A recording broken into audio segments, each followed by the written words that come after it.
It is universally acknowledged that possessing a spiritual root is a prerequisite for cultivating the path to immortality. Yet, among the myriad of beings under the heavens, those endowed with a spiritual root are 1 in 10,000. Moreover, spiritual roots vary greatly in quality. Those with inferior spiritual roots cannot even dream of entering the gates of immortality. Thus, becoming an outer disciple of a cultivation sect is an achievement that surpasses more than 90% of the world's population. It's already a remarkable feat. But what does it feel like to be an outer disciple of a cultivation sect? You might imagine it as follows. Clothed and fed by the sect, regularly receiving spiritual stones and medicinal pills for cultivation, you only need to focus on your practice, striving to advance your realm. Then, shining in one of the sect's grand competitions, you ascend to the inner sect, or even become a direct disciple, soaring to the heavens from there. Doesn't the future seem bright? However, the reality of being an outer disciple of a cultivation sect is quite different.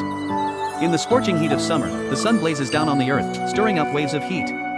Suka stands in a field of hemp, bending over to harvest the silver-leaf hemp with a sickle in hand. Sweat trickles down his cheeks to the corners of his mouth, bringing a bitter taste that climbs up his tongue and into his heart. Is this the daily life of cultivating immortality? Shouldn't cultivation be about dining on wind and drinking dew, detached from worldly concerns? Who could have told me that cultivating immortality also involves farming? This is not what I signed up for. I'm here to cultivate, not to farm. Damn it! Wiping off sweat, Suka rubs his sore back, cursing under his breath. Just moments ago, as the cultivating youth of 14 years woke up, Suka discovered he had transgressed into a world of cultivation, becoming an outer disciple of the Haoyang immortal sect.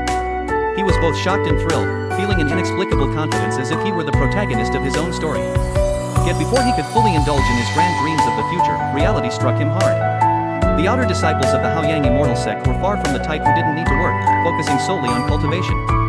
In fact, in the entire cultivation world, there are no outer disciples who can afford the luxury of ignoring worldly duties in favor of cultivation alone. Who would produce the resources for cultivation if everyone only focused on their own practice? Not only do outer disciples need to engage in the production of cultivation resources, but even inner disciples are involved in such activities. Only the direct disciples in the higher echelons of the sect are exempt from these duties, focusing entirely on cultivation and sect responsibilities. In the structure of a cultivation sect, outer disciples are responsible for the basic production of resources, such as planting, breeding, and mining. Inner disciples handle the refinement processes, like alchemy and artifact crafting. They are all producers of cultivation resources. Only the direct disciples and the high-ranking members of the sect are spared from production duties, serving as the martial backbone of the sect. An outer disciple expecting full room and board from the sect? Expecting timely distributions of spiritual stones and medicinal pills for cultivation? Laughable. The sect takes in disciples, not freeloading masters. Thus, the life of an outer disciple in a cultivation sect is not as glorious as one might imagine. Take Su Ku, for example. Detected to possess a spiritual root at the age of 10, he was taken in by the Haoyang immortal sect as a Dao boy and entered the sect. As for the attributes and quality of his spiritual root, there was no detailed examination.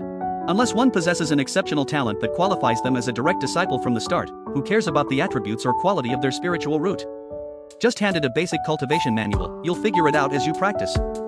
During the process of cultivating qi, the type of spiritual energy you absorb more easily indicates the type of spiritual root you possess. And if you can absorb all types of spiritual energy without distinguishing their properties? Simple, practice the minor 5 elements next yuan true art. That's how Suka came to learn his technique. At the age of 12, Suka made his entry into cultivation, stepping into the first level of qi cultivation, and learned the planting techniques for silverleaf hemp and thousand chime millet. Mastering the necessary spells for farming, he passed the assessment and was promoted from a Dao boy to an outer disciple. Then, the sect allocated him 10 acres of land, a thatched cottage, some farming tools, and seeds, and thus began his life of farming.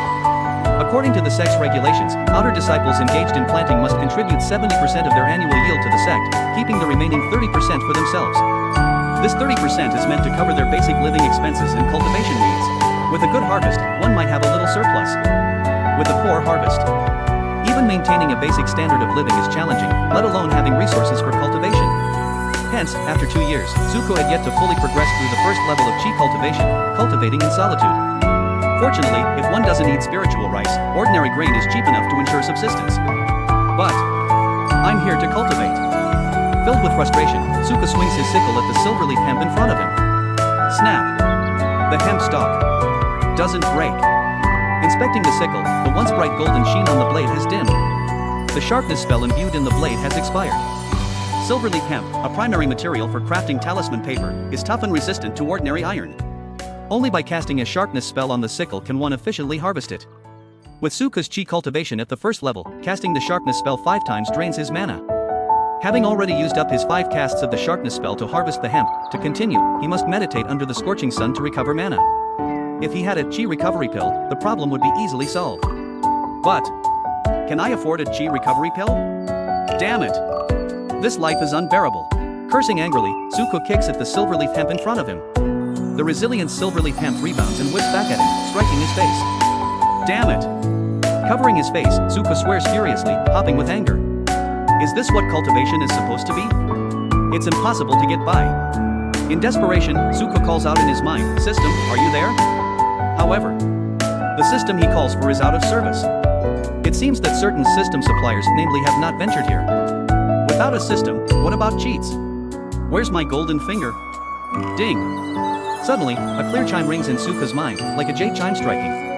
His vision blurs momentarily, and a gentle, water-like light shines forth, revealing an ancient, weathered scroll in his mind, which unfurls slowly. Hard work pays off. For bold, ancient characters shine with a dazzling brilliance on the scroll, as if imbued with profound and mysterious power. Is this my golden finger? Hard work pays off, the principle that effort is always rewarded? Impressive.